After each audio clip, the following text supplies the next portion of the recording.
Okay, wave optics में next topic we are doing is coherent and incoherent sources of light. So coherent sources of light are those which emit same color and have constant phase difference.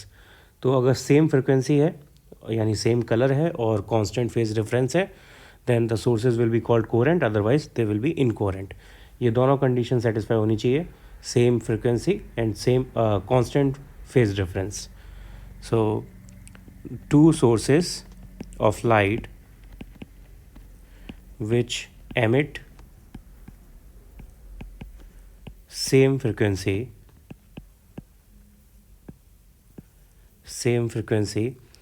and have constant phase difference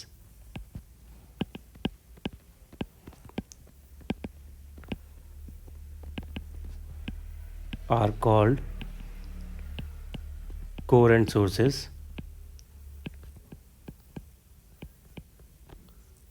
else would be known as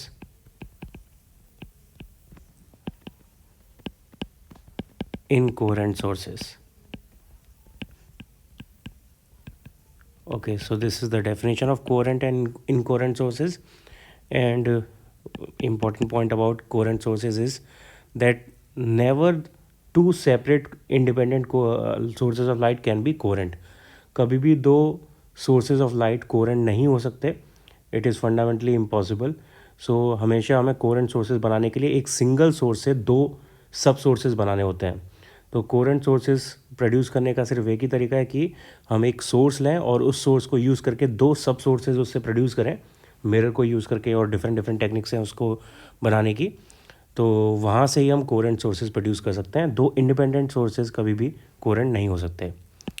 to independent light sources can never be coherent.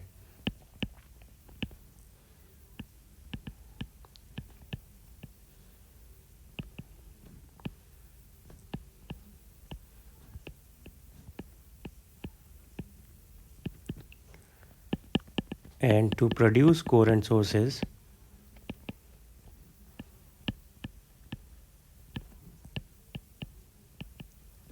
we need to produce sub-sources from a single source.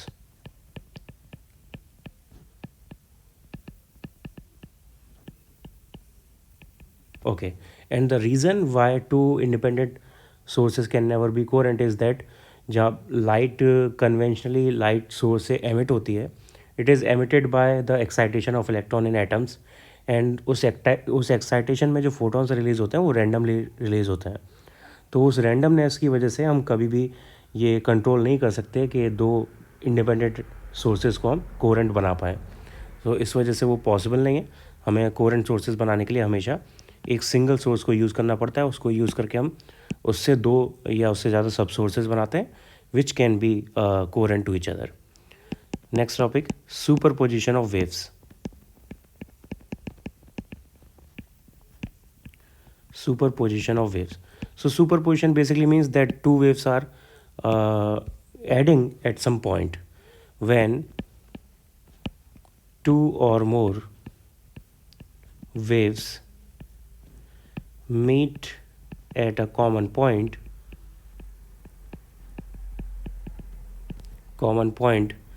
they superimpose on each other.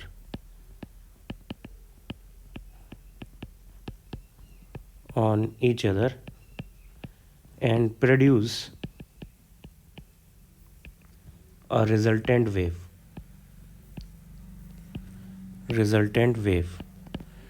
And the resultant wave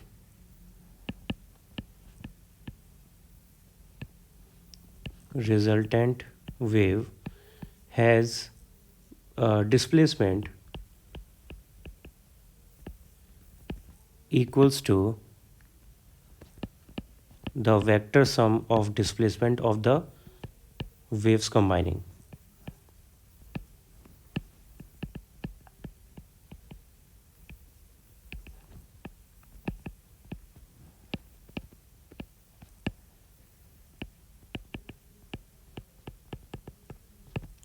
okay, so this is superposition या super imposition.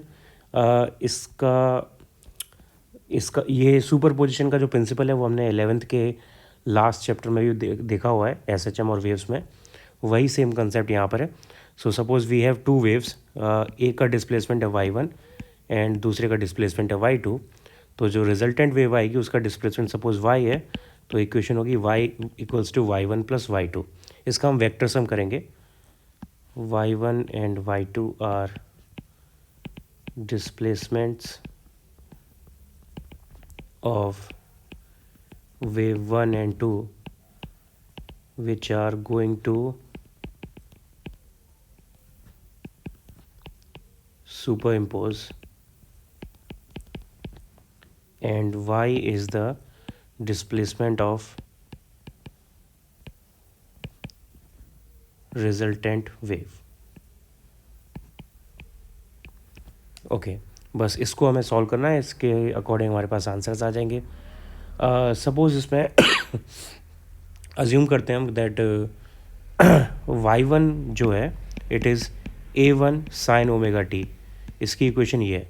यहाँ पे a1 is the amplitude of the first wave and y2 would be a2 sign omega t. तो amplitude different होगा और same भी हो सकता है, लेकिन क्या सेम होना चाहिए? फ्रीक्वेंसी. ये दोनों जो y1 y2 हैं कोरेंट सोर्सेज हैं. 1 and 2 are coherent sources.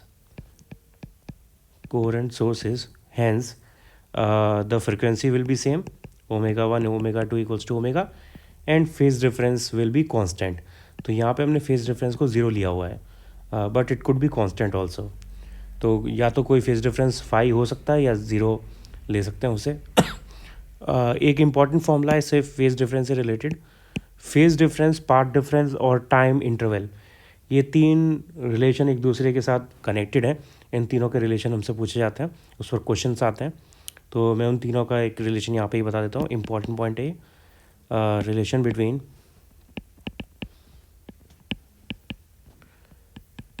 Time interval delta t, phase difference delta phi and path difference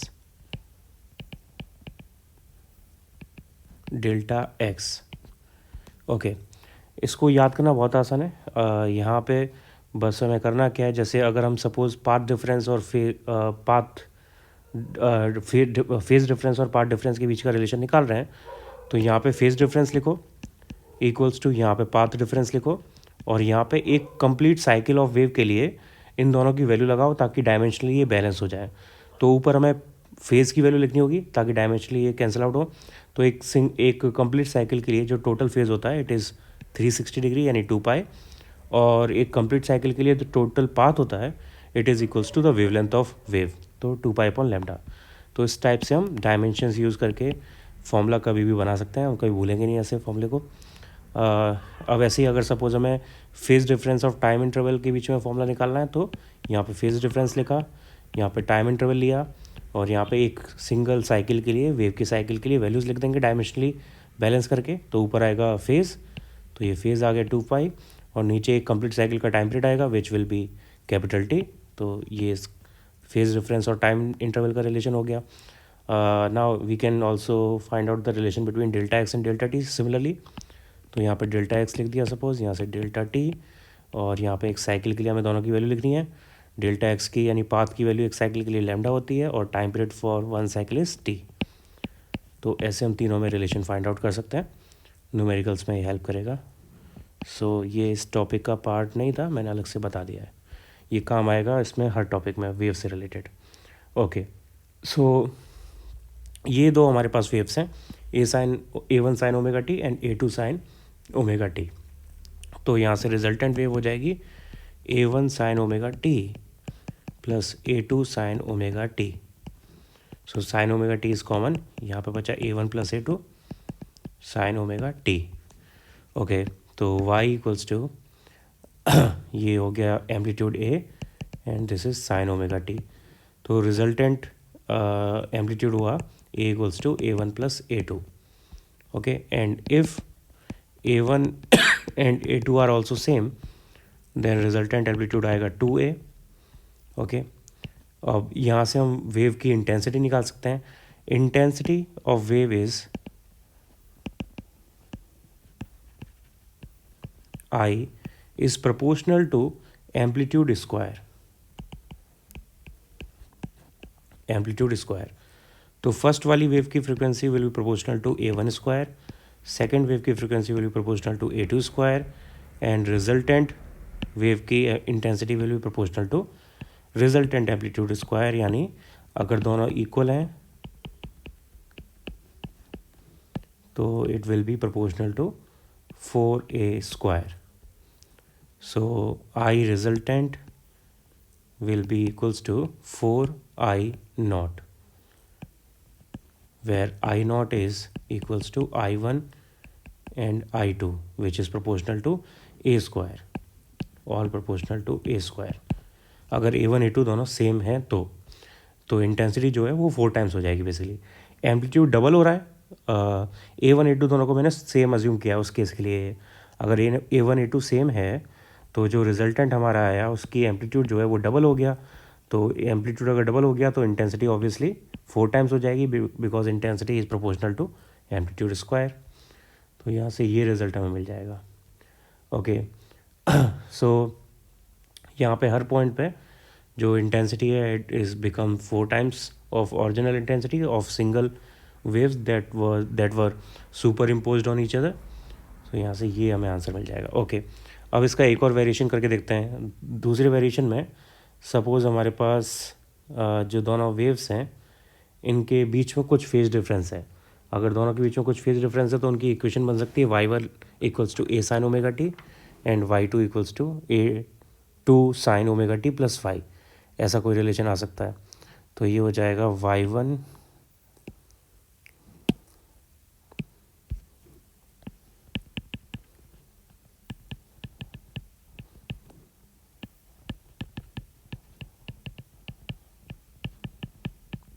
okay अभी भी ये कोरेंट सोर्सेज है बिकॉज फ्रिक्वेंसी सेम है और कांस्टेंट फेज डिफरेंस है, तो अभी भी ये कोरेंट है ना। ऑल्सो इसको सिंप्लीफाई करने के लिए A1 A2 को भी सेम ले लेते हैं।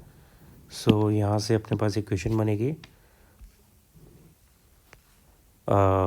y equals to y1 plus y2 hence A sin omega t plus A sin omega t plus phi.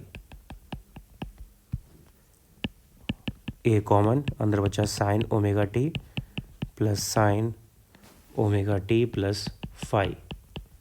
Okay, ये सिमिलर हमने डेरिवेशन किया हुआ है वेव्स में। यहाँ पे हम sine C plus sine D का फॉर्मूला लगा देते हैं। तो मैं बहुत ज़्यादा डिटेल में नहीं बताऊँगा, उसको डायरेक्ट कर देता हूँ थोड़ा सा। तो sine C plus sine D का फॉर्मूला लगाने पर ये हो जाएगा 2 sine A plus B by 2, यानी omega t plus phi by 2, sine C plus D by 2 sorry, and cos C minus D by 2। तो omega t plus phi minus omega t by 2। So omega t से omega t cancel out. ये आ गया y equals to 2A sign omega t plus phi by 2 and cos phi by 2। ये resultant wave की equation आई resultant wave के लिए। इसको कंपेयर कर देते हैं y equals to A sine omega t या कॉस ओमेगा टी के फंक्शन से। सो यहाँ पे एम्पलीट्यूड हमें क्लियरली दिख रहा है कि वो 2A। एम्पलीट्यूड क्या होता है? एम्पलीट्यूड जो कांस्टेंट फैक्टर है वो होता है। तो यहाँ पे कांस्टेंट फैक्टर क्या क्या है? कांस्टेंट फैक्टर है 2A and cos phi by 2, because phase difference is also constant. So this whole term is constant and this is the sinusoidal function. ये साइनोसॉइडल फंक्शन है। तो ये है एम्पलीट्यूड वाला फंक्शन, तो इसको हम बोलेंगे amplitude factor, and this is the wave factor या ऑसिलेटिंग फैक्टर।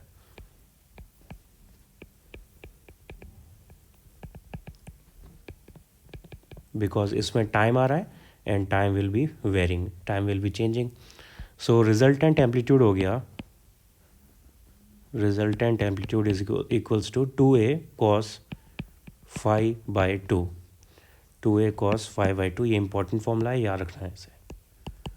ओके, और ये रिलेशन जो आया इसको भी याद रखना है, ठीक है। ये हो गया resultant amplitude. And now intensity, resultant intensity will be proportional to square of resultant amplitude. So ये हो जाएगा I resultant proportional to 4a square cos square phi upon 2. Now a square is proportional to I naught, जो एक single wave की यहाँ पे frequency थी। So I naught is proportional to A square. तो इन दोनों की इक्वेशंस को कंपेयर करके, इक्वेशन नंबर 1 और इक्वेशन नंबर 2 को कंपेयर करके we can write I resultant equals to 4 I naught cos square 5/2। ये रिजल्टेंट इंटेंसिटी का फॉर्मूला आ जाएगा, ऑल्सो इम्पॉर्टेंट। ओके, सो यहाँ से हम रिजल्टेंट, ओके हमारे पास रिजल्टेंट इंटेंसिटी आ गई। इसकी हम एवरेज वैल्यू निकाल सकते हैं और बाकी सारी वैल्यूज़ के लिए डिफाइन कर सकते हैं इसे। We can justify the above equation by putting some values of phi and that would lead us to the standard result. As we can recall, we obtained constructive interference pattern for phi equals to 2n pi. तो अगर ये जो super imposition हो रहा है ये interference को produce करता है, और इंटरफेरेंस दो टाइप की होती है, constructive interference and one is destructive interference. So super imposition या superposition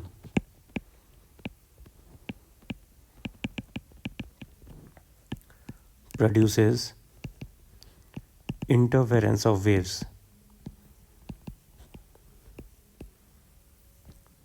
which is of two types.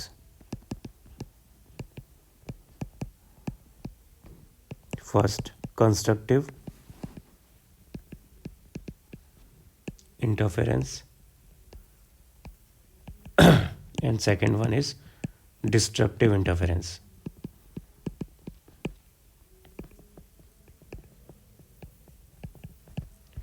सो ये चीज़ भी हमने वेव्स में पढ़ी हुई है। कंस्ट्रक्टिव का मतलब होता है कि वहाँ पे एम्पलीट्यूड जो है, जो वेव्स के पीक्स हैं वो मिल रहे हैं एग्जैक्टली सेम फेज़ में, तो उनका बीच का फेज़ डिफरेंस ज़ीरो होता है एग्जैक्टली।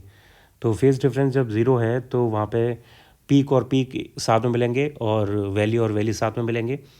तो जब पीक और पीक साथ में मिलेंगे तो उनका एम्पलीट्यूड जो है वो ऐड अप हो जाएगा, तो यहाँ पे एम्पलीट्यूड ऐड हो जाता है। जबकि डिस्ट्रक्टिव में 90 डिग्री का फेज़ डिफरेंस होता है, जिसकी वजह से पीक वैली से मिलता है और वैली पीक से मिलती है। तो उस केस में एम्पलीट्यूड जो है वो कैंसिल आउट हो जाता है, क्योंकि पीक और वैली एक दूसरे को कैंसिल आउट कर देते हैं। तो ये दो टाइप के इंटरफेरेंस हमें यहाँ पे मिलते हैं। इनको डिटेल में पढ़ना है तो वेव्स चैप्टर को दोबारा देखना। सिंपल सा कंसेप्ट इनका ये है जो मैंने अभी बताया। कंस्ट्रक्टिव में पीक और पीक मिलते हैं, मैं यहाँ पे नोट कर देता हूँ इसे। In constructive interference peak matches with peak of the wave and valley matches with valley. So यहाँ पे डेल्टा फेज डिफरेंसेस के लिए दोनों के बीच में 0 डिग्री होना चाहिए। एंड फॉर डिस्ट्रक्टिव और हाँ कंस्ट्रक्टिव के केस में जो रिजल्टेंट एम्पलीट्यूड है वो दोनों का ऐड हो जाएगा, तो A1 + A2 आएगा। डिस्ट्रक्टिव में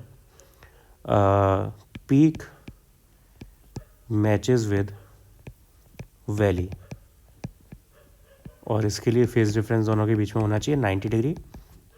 और यहाँ पर रिजल्टेंट आएगा, ये रिजल्टेंट होगा यहाँ पे A1 + A2, अगर सेम है तो 2A।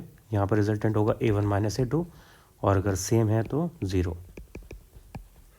ये दोनों में डिफरेंस होता है। So these are constructive and destructive interference. Okay, constructive और डिस्ट्रक्टिव इंटरफेरेंस जो हमारे पास आ रहे हैं, इनके लिए फेज डिफरेंस की एक कंडीशन तो मैंने यहाँ पे बताई है। ये इसके अलावा फेज की कंडीशन एक और होती है, मैं यहाँ पे लिख देता हूँ उसे। For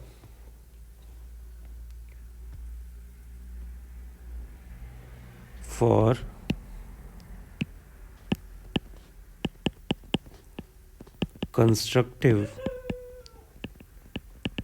interference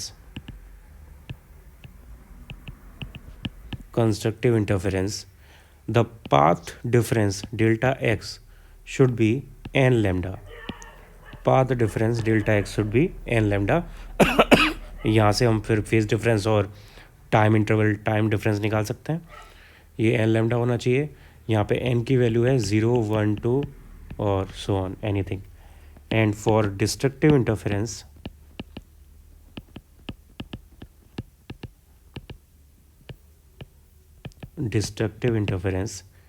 path difference delta x should be n plus half lambda and n could be 0, 1, 2 anything। तो ये दोनों कंडीशंस हैं पाथ इंटरवल की। सिर्फ एक चीज़ याद रखो, पाथ इंटरवल याद रखो, ठीक है। पाथ इंटरवल अगर आपको याद है तो वहाँ से हम फेज डिफरेंस भी निकाल सकते हैं और टाइम इंटरवल भी निकाल सकते हैं। तो बस एक चीज़ यहाँ पे याद रखनी है, ये हमें पाथ डिफरेंस दिया हुआ है for constructive and destructive interference. मैंने फॉर्मूले पहले बताए हुए हैं between path difference and phase difference and time interval, तो वहाँ से हम बाकी दोनों चीज़ों को भी निकाल सकते हैं। ओके, तो अभी फिर इससे पहले हमने जो इंटेंसिटी का फॉर्मूला निकाला वेव्स के लिए, उसको यहाँ पे अप्लाई करके देखते हैं फेज डिफरेंस क्या आएगा। पहले फेज डिफरेंस की बात करते हैं। For constructive interference, for constructive interference phase difference will be delta phi equals to 2 pi divided by lambda into path difference। तो ये हो गया 2 pi divided by lambda into delta x की value n lambda। So lambda से lambda cancel out, ये आ गया 2 pi n। तो फेज डिफरेंस कंस्ट्रक्टिव इंटरफेरेंस के लिए होना चाहिए 2 pi n, where n again could be 0, 1, 2 anything. Similarly for destructive interference,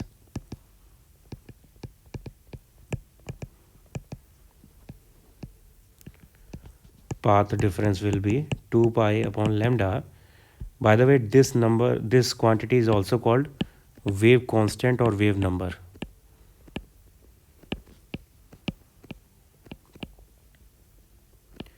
Symbol is k। Okay, into delta x. Delta x इसके लिए था n प्लस हाफ लेमडा, तो ये हो जाएगा delta phi equals to 2 pi by lambda n plus half lambda cancel out. तो यहाँ से ये आ गया 2n प्लस 1 पाई। ये फेज डिफरेंस होना चाहिए for destructive interference. Here n could be 0, 1, 2 and anything. Okay, अब इनके लिए रिजल्टेंट इंटेंसिटी निकालते हैं। तो रिजल्टेंट इंटेंसिटी का फॉर्मूला हमारे पास आया था।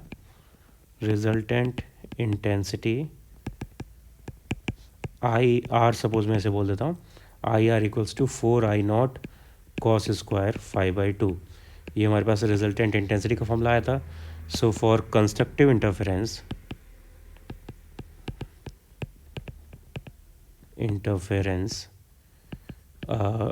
ये फाई की वैल्यू जो है फेज डिफरेंस की वैल्यू, वो 2n पाई होनी चाहिए। तो यहाँ पे 2n पाई वैल्यू लगा देते हैं। n की वैल्यू सपोज हमने यहाँ पे ले ली 1, कुछ भी ले सकते हैं, यहाँ पे मैं सपोज 1 ले लेता हूँ।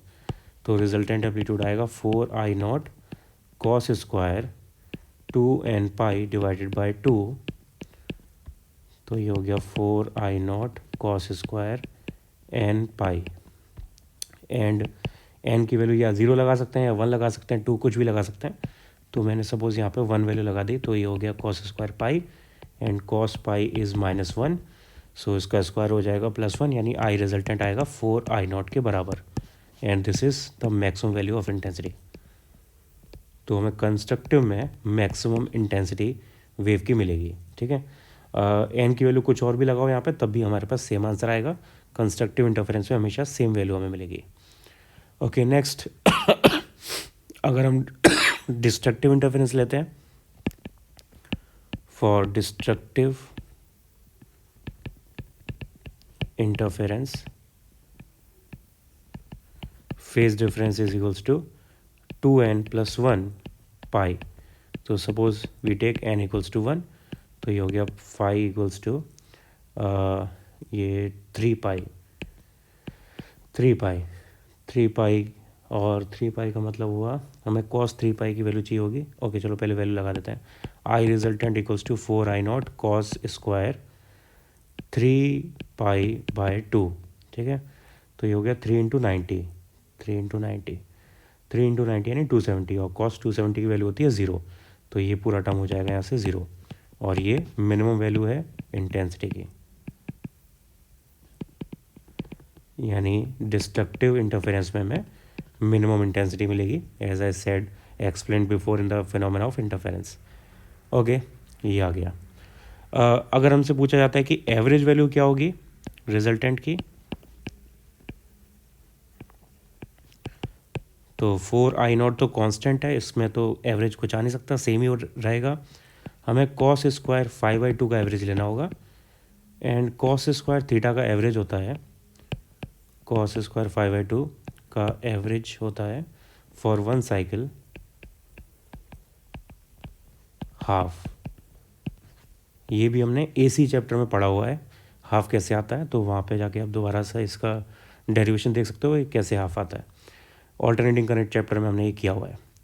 ओके, तो यहाँ से एवरेज वैल्यू हमारे पास आ जाएगी, आई रिजल्टेंट की एवरेज या mean value equals to 4I0 × 1/2 यानी 2I0। This is the average intensity of a resultant wave. Okay, इसके अलावा अगर हम इंडिविजुअल इंटेंसिटी लें प्रीवियस वेव्स की, यानी I1 और I2, I1 proportional to A1 square and I2 proportional to A2 square, तो I1 I2 के टर्म में आई रिजल्टेंट का फॉर्मूला आता है I1 + I2 + 2 √I1 I2 cos phi। Important formula है, इसको भी याद रखना है। सो यहाँ पे भी हम फाई की वैल्यू लगा के चेक कर सकते हैं इंटेंसिटी हमारी रिजल्टेंट क्या आएगी, और वही सेम आंसर्स हमारे पास आने चाहिए जो पहले आए थे। ओके, तो ये इसका फॉर्मूला हो गया। नाउ अगर हमें IR की मैक्सिमम वैल्यू निकालनी है, IR की मैक्सिमम वैल्यू निकालनी है, तो ऑफकोर्स उसके लिए फाई की वैल्यू 2n पाई होनी चाहिए, यानी n की वैल्यू कुछ भी लगा के यहाँ पे 0 वगैरह ऐसा कुछ आना चाहिए। तो उन सारे केसेस में cos 2n पाई कितना आएगा, 1 आएगा। तो ये फॉर्मूला बचेगा I1 + I2 + 2 √I1 √I2। इसको हम लिख सकते हैं √I1 + √I2 whole squared.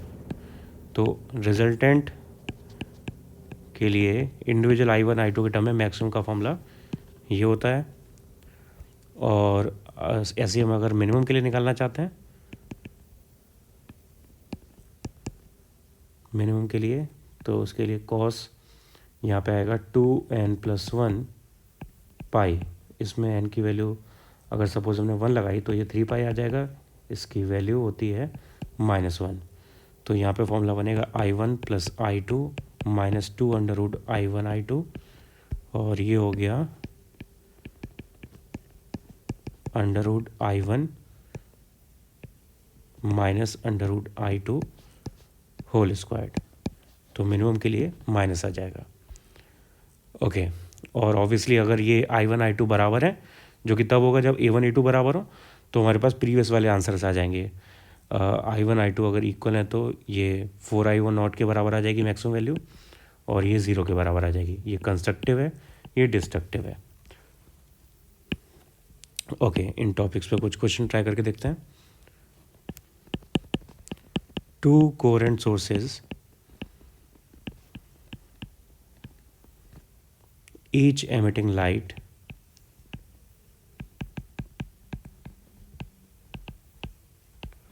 of intensity I0 interfere in a medium at a point where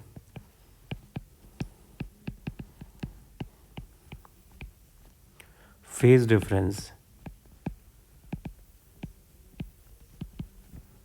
between them is 2 pi/3 full stop, then the resultant intensity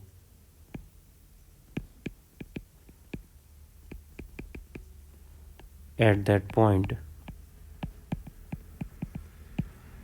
would be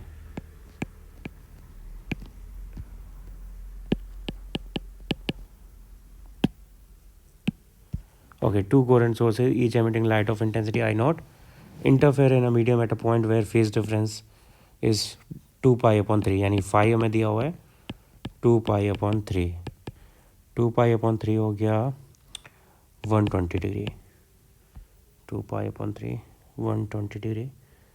okay, और resultant intensity हमें निकालनी है। Resultant intensity का formula होता है 4 I naught cos square 5/2, तो ये हो गया 4 आई नॉट कॉस स्क्वायर 120/2 यानी कॉस 60, कॉस 60 होता है 1/2, 1/2 का स्क्वायर 4, तो ये 4 I naught upon 4, hence answer is I naught. Okay, next question. Two sources with intensity I naught and 4 I naught respectively interfere at a point in a medium, full stop, then the maximum and minimum possible intensity would be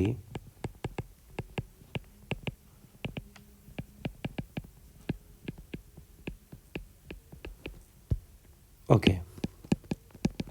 तो maximum intensity के लिए formula हमने निकाला था, maximum resultant intensity के लिए आया था √I1 + √I2 whole squared.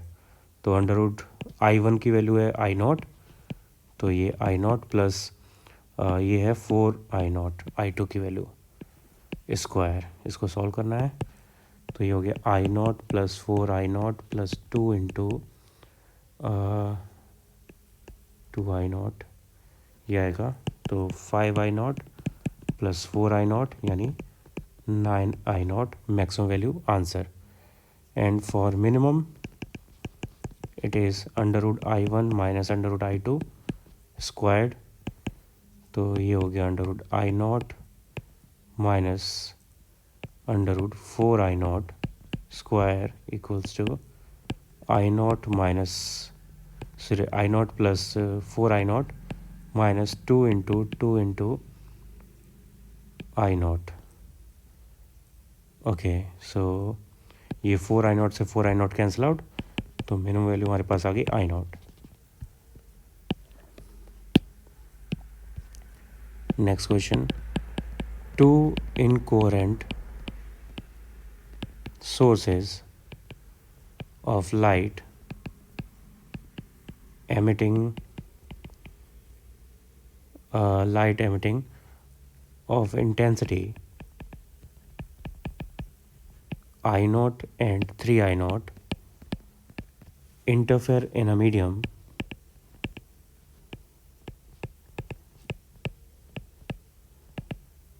full stop, then the resultant intensity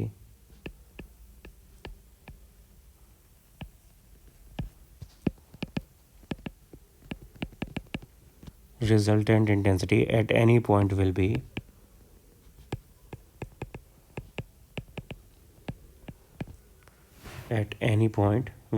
okay।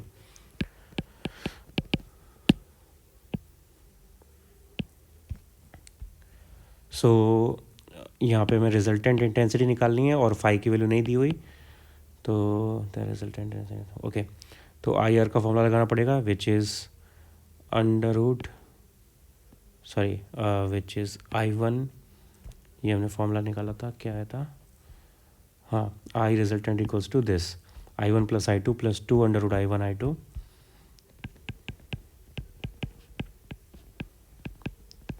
cos phi.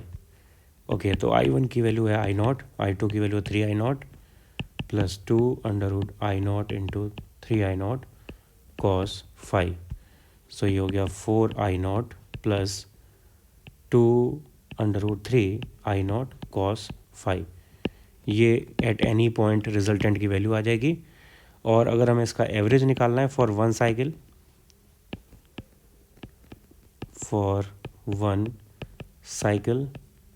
तो ये होगा 4 I0 plus 2√3 I0 cos phi average for one cycle.